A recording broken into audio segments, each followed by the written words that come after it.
How long have you been in this tunnel? In these tunnels, about 5 years, since COVID. For a 39-year-old man who wants only to be known as Tree, this is home. They had one homeless shelter that was overran, and I just followed the tracks and ended up down here.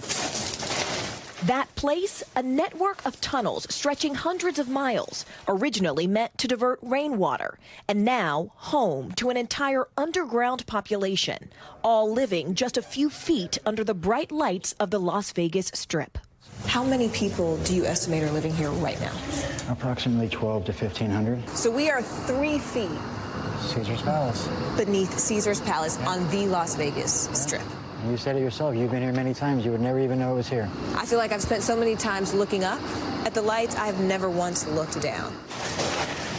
Rob Banghart works for Shine a Light, an organization that helps guide people out of homelessness through services like addiction treatment, mental health care, and access to housing. He comes here with a team of caseworkers every Saturday, hoping to reach people like David. Does it ever get hard to be in the dark for so many hours? No. No? You get used to it? Yeah. Rob was addicted to a number of substances and says he's now been clean for nearly 7 years. This is a world he once knew firsthand. I was underground for about 2.5 years. I had found somewhere that I could go and be left alone and not bothered and not have to worry about the direct sun or the wind or the randomness, right? And there was a lot of chaos in my tunnel too, but it was like the devil I knew. A devil in the darkness.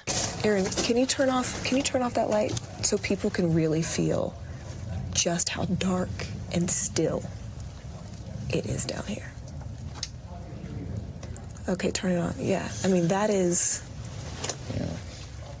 powerful. That's meaningful. Yeah. The choice or the circumstance that would bring you to this level of darkness, of desperation, of solitude. We've made them feel so not a part of that they retreat underground because it's that guilt and shame, like just walking around.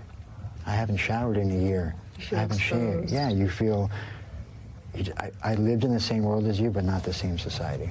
Nationwide, the latest data shows more than 771,000 people experienced some kind of homelessness in 2024. We want homes for the homeless. A nationwide crisis playing out from New York. Do not throw away my belongings.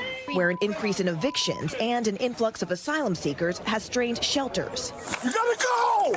To Hawaii, where a devastating wildfire affected thousands. Everyone I know is now homeless. The Trump administration has attempted to freeze some of the $5 billion allocated in 2021 for homelessness assistance. NBC News reached out to the White House for comment, but did not receive a response by deadline. Rob worries recent cuts in federal funding will jeopardize services for people like Jay, who says he's lived in the tunnels for 13 years. Why did you choose to live down here instead of live on the surface? It doesn't matter where you go, you can't be there. I just try to stay out of sight, out of mind. So this is more out of sight and out of mind than up top. Do you want to go back to the surface? It doesn't even matter. I mean, I have no. Yeah, I just don't care. A life in limbo, hidden in plain sight. Morgan Radford, NBC News. Thanks for watching. Stay updated about breaking news and top stories on the NBC News app or follow us on social media.